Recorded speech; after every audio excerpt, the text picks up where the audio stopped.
Picked this up today. Paid full price for it, even though it was on sale, but which was a good deal. And this crate weighs 630.5 pounds, and I bought it in the crate because it was easier to haul, and I just threw it on a flatbed. Anyway, like I said, not sponsored by the Yardmax or anybody. I bought it at Wilco, and I'm going to assemble it, and we'll see how this thing goes. 35 tons. It was on sale for $14.99 for a 35-ton splitter. That is a good deal. And it'll be certainly faster than my one I use on the tractor, and trying to speed things up and deal with the really tough logs. The one on my tractor that I built long ago is only about 20 tons, and it has a tough time with gnarly logs. So this one I'm sure is going to handle all that. So we're going to get her open and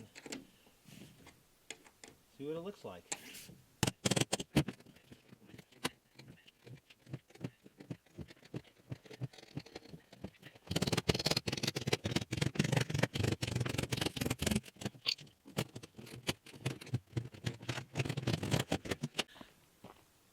Now that's a log splitter. It has side tables, 26 inches for between the base and the splitting wedge. Says it has a Briggs & Stratton engine on it, but we'll get the paperwork eventually here out.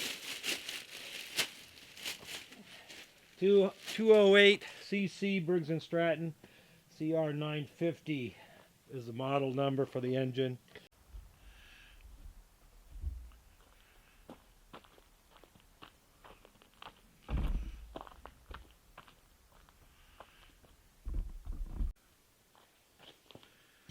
A couple of boxes that were inside there.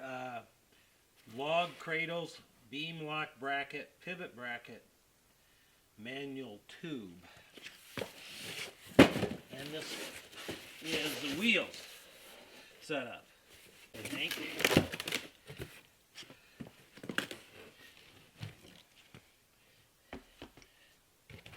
These are rubber pneumatic tires. Let's see, they are 4.8 by 8 wheels. Let's unpack this stuff. These are the cradles that go on the sides and such. Okay. Kind of a shrink wrapped package with the axle nut, the axle covers here, and nuts are inside of those. We'll need those right away, and the other bolts and stuff.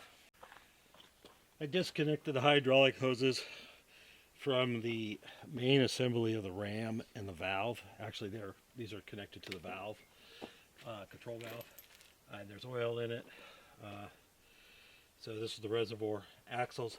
So now I can, so I picked it up out of the box, and we'll put the wheels on it.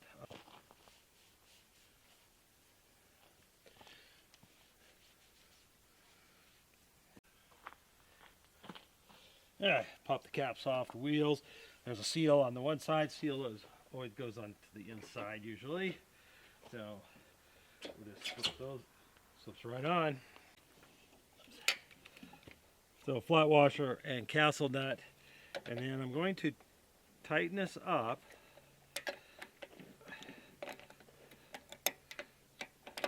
Spin it a little bit. Loosen it.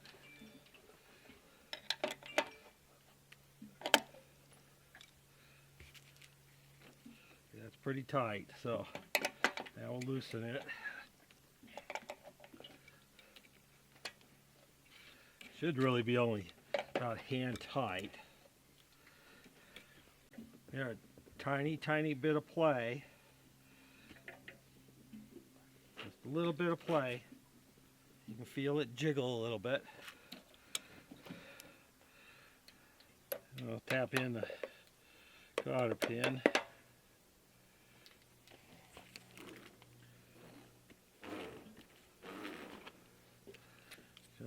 think I'm going to loosen that another notch, actually.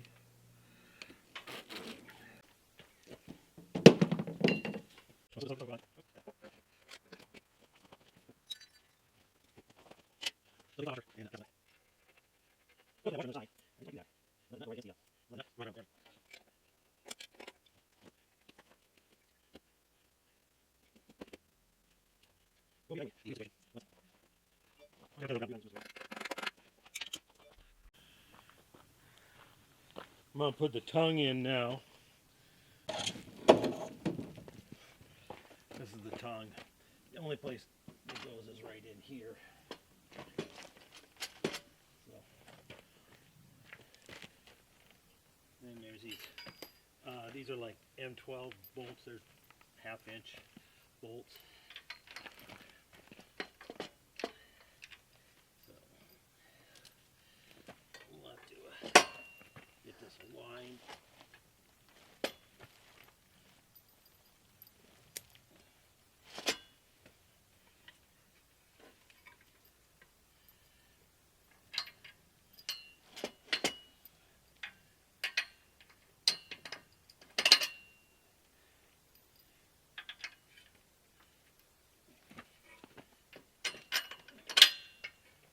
Like that, not too bad. Now for the leg, right? Put that down. Now it's freestanding. Now we'll be able to pick up the main part of the ram and set it on here. So, unwrapping some of the other bubble wrap, there's a tube that holds the manual. And so I have the manual, and I have the brackets that I have to put onto this first before we place it on the frame. So I just survey this manual pretty quick, and it's pretty simple. They just bolt on, and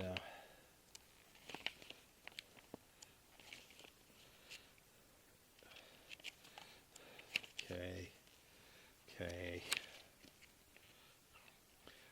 I'm kind of a quick study on this stuff, you know. It's not like I've looked at very many manuals, only a few thousand in my lifetime. M10 bolts for the one bracket, and M10 bolts for the other bracket. By 25.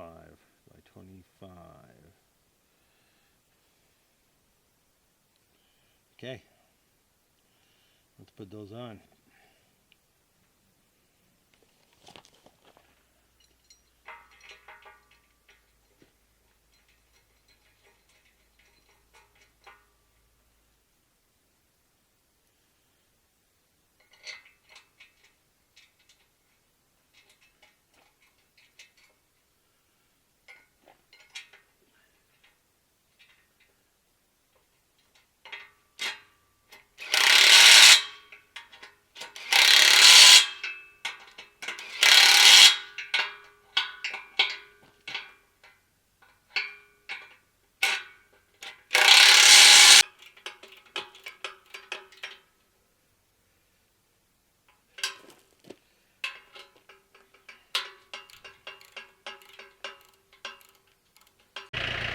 Alright, I have it hanging nice and vertical in relation to everything, so we should be able to set her on there now. Before I had too much angle, but now I got it hanging pretty good.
And it's in.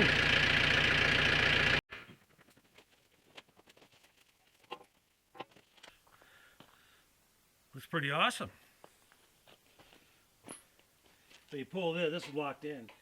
And you pull this, and you flip it up, stand it up vertical.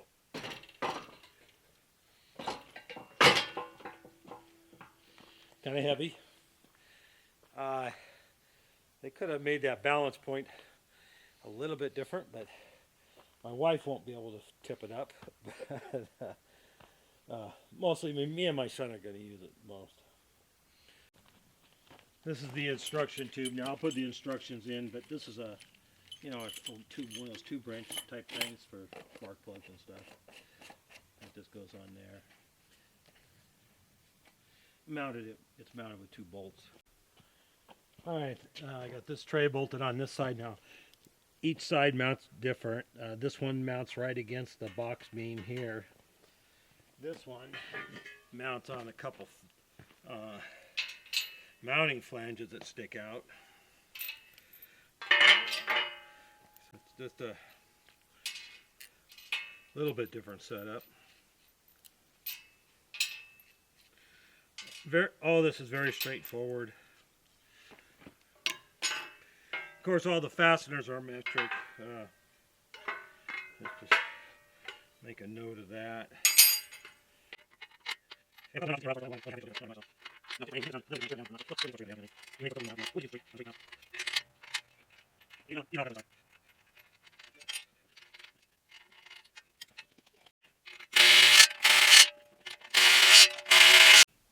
So this side here, there's actually 2 holes up here and the one here, so you can pivot it a little more angular down or upright.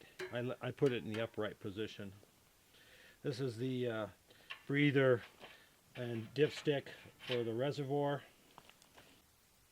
Yeah, they show a suction strainer on the inside of this flange here. There's a suction strainer, part number 81. And well, or they call it the oil return filter. So it's on the inside here. This feels pretty good. That has not a bad lock. It's not too bad. So my neighbor's he has a 22-ton splitter. I tell you, that hydraulic valve it's rough on your wrist because the lock for return is so tight. But this doesn't feel too bad. You'll go there and it won't wear you out if you're using it. So, yellow cap. Now there's one on each side of the engine, way down here underneath on the crankcase for the oil, and they have a dipstick on them. There's no oil in the engine, comes that way. And but I have one of these little funky little dog leg type funnels. And you stick it in there, and you can hopefully pour the oil in. Now they supply you with oil, about half a liter. It's a 208 cc engine, about 0.47 to 0.59 liters. So this is half a liter, so all of it goes in.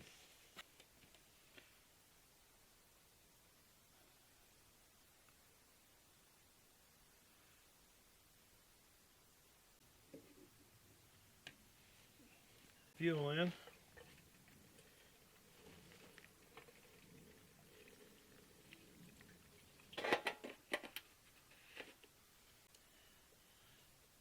Gas is on. Choke is on. Throttle is partial. Switch is on.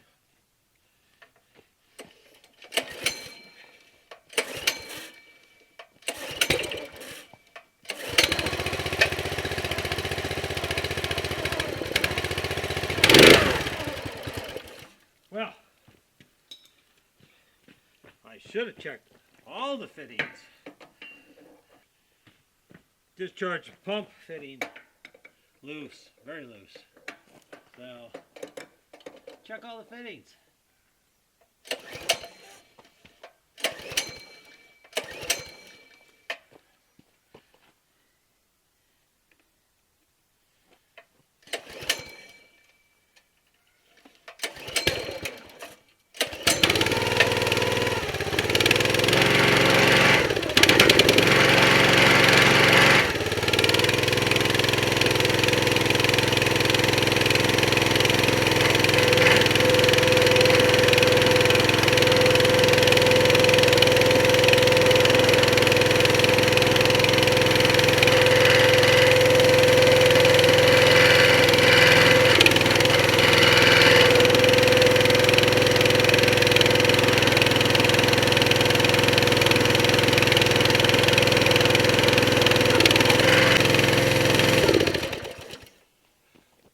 functions perfect.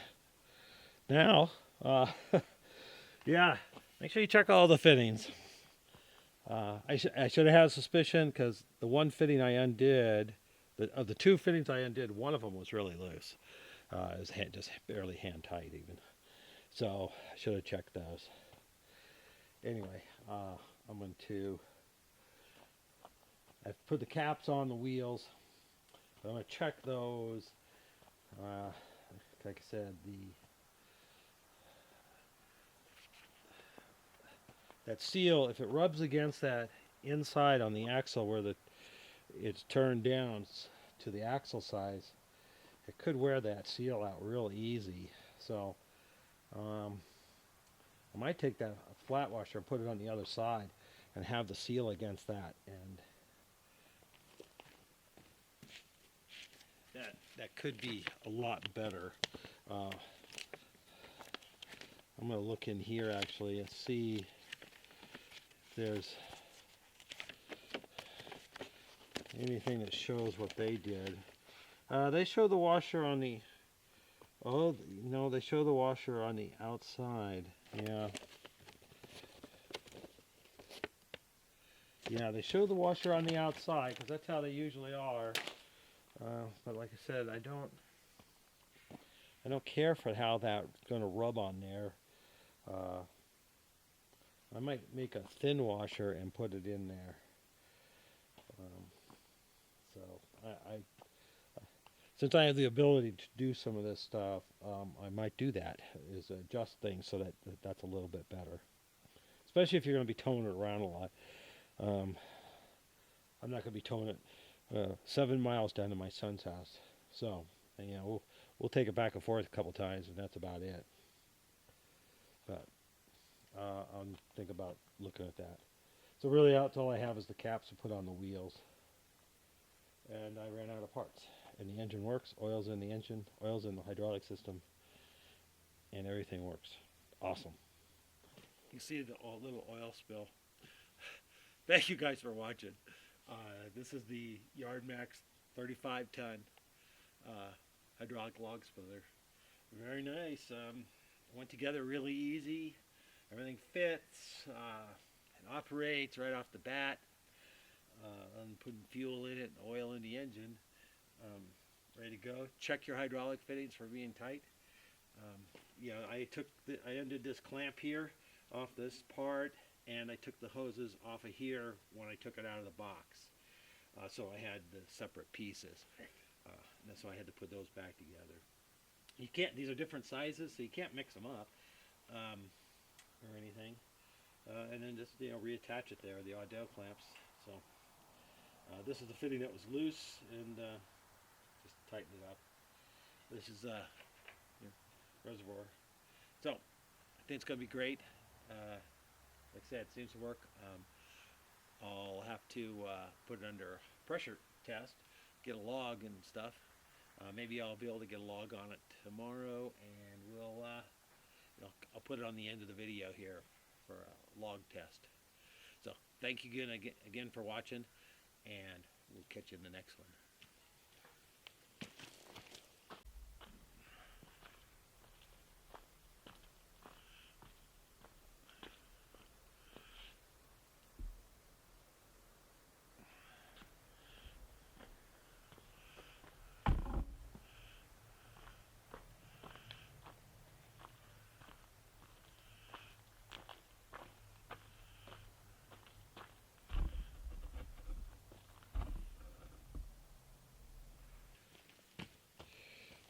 Cotter pins are in.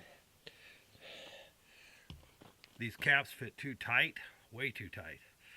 So I did a little shrinking, crimping around the edges with a pair of shrinkers. These can come in very handy for this sort of thing, especially if you're doing ducting work. But I just went around, all the way around the edge. The other cap went in just perfect, so this one should too.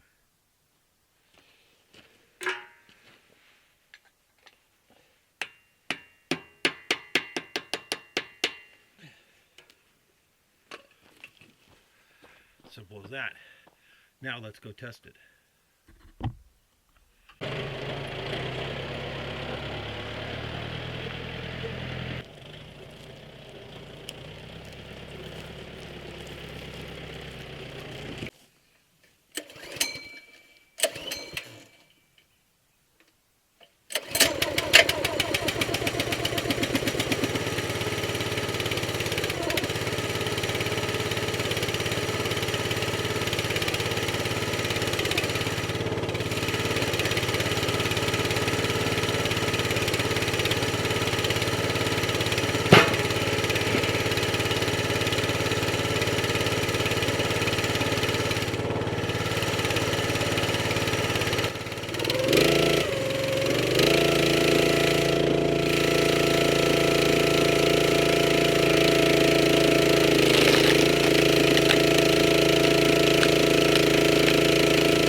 There you go. Now that one log was not real tall, but it had some gnarly knots in it.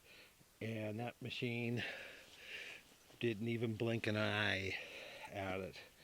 So my other one would have struggled on some of that. So this is awesome.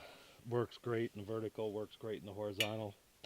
Now I'm not quite on flat ground and burped a little oil out of the reservoir. So I need to, make sure it's maybe a little more level. But that's okay, and works absolutely awesome in vertical and horizontal. Very, very comfortable work height also in horizontal. I like that. I'm very happy with the machine.